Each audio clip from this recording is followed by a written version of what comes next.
기본소득은 모든 사회 구성원들에게 일정액을 조건 없이 지급하는 소득입니다.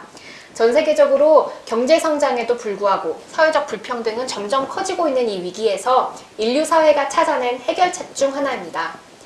노동의 가치를 낮춰서 시민들의 몫을 최대한 뺏으려는 자본의 탐욕은 이 위기를 점점 심화시켜 왔습니다. 한편 노동의 몫을 키우는 것에 집중해온 것이 진보의 오랜 비전 중 하나죠. 하지만 이것만으로는 지금의 위기를 해결하기 어렵다는 자각으로부터 기본소득이 제한됐습니다. 임노동 체제의 주변부에 자리한 불안정 노동자와 실업자, 그리고 거기서조차도 배제된 돌봄 노동자들에게 기본소득은 그들의 숨통을 틔워주는 하나의 제도가 될 것입니다. 작년부터 기본소득을 본격적으로 실험 혹은 채택하려는 국내외의 시도가 많은 이들의 관심을 받았는데요. 핀란드에서 시작된 국가적인 차원의 기본소득 실험, 네덜란드, 위트레흐트 등에서 지역적으로 진행되는 실험 등이 전 세계인들의 상상력을 자극하고 있습니다.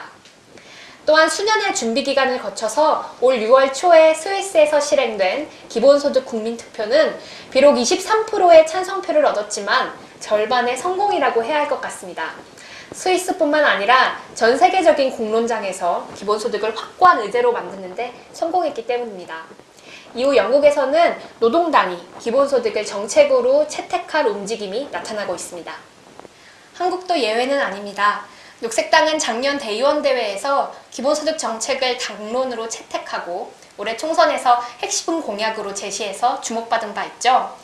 최근 더불어민주당의 김종인 대표가 국회 교섭단체 대표연설에서 기본소득에 대해서 언급해서 눈길을 끌었습니다. 그가 포용적 성장론을 주장한 후에 기본소득을 제시했죠. 하지만 여전히 경제성장주의를 위한 정책으로 기본소득을 위치시키고 있다는 점에서 만족스럽지는 않습니다. 그러나 전 세계적으로 일고 있는 기본소득 논의를 한국 국회에서도 들을 수 있다는 점이 반가운 일이 아닐 수 없습니다. 소득주도 성장을 강조하는 김종인의 더불어민주당은 정의당조차 멈칫거리는 기본소득론을 과감히 거론했다는 점에서 흥미롭기까지 합니다. 꼭 우호적인 반응만 있는 것은 아닙니다. 자본들의 이해를 대변하는 보수 언론들은 스위스의 기본소득을 마치 월 300만 원 공짜 소득인 것처럼 지칭했습니다. 이는 임금노동 체제 밖에서 이루어지는 돌봄노동, 예술활동, 자원봉사, 정치참여 등의 다양한 사회적 기여를 하는 시민들의 국가로부터 배당받은 권리를 모욕한 것입니다.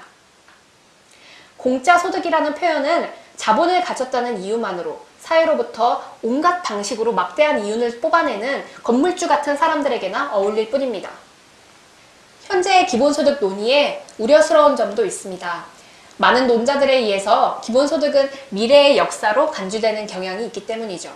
그러나 헬조선에 좌절하는 청년, 그리고 빈곤에 허덕이는 노인, 생존을 넘나드는 장애인들에게 필요한 해결책이 미래의 역사에 놓여 있어서는 안 됩니다. 기본소득은 지금 여기에 필요한 것이어야 합니다.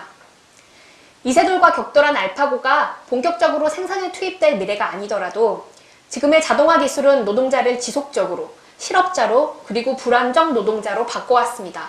바로 자본의 필요 때문이죠. 4차 산업혁명론자들이 이야기하는 기계가 사람을 대신할 미래가 아니라 지금 여기에서 기본소득은 필요합니다. 7월 7일부터 9일까지 16차 기본소득 지구 네트워크 대회가 서강대학교에서 개최됩니다. 이번 대회의 주제는 사회적 생태적 전환과 기본소득이라고 하네요. 전 세계에서 활동하는 기본소득 활동가들이 찾아온다고 합니다. 그리고 기본소득에 대한 최신의 논의, 실험, 운동의 경험에 대해서 함께 공유하고 토론을 한다고 합니다. 기본소득 지구 네트워크 대회에서 우리 함께 기본소득을 실현하고 어떻게 대안을 찾아갈 수 있는지 방안에 대해서 함께 토론해 보도록 합시다. 그때 봬요.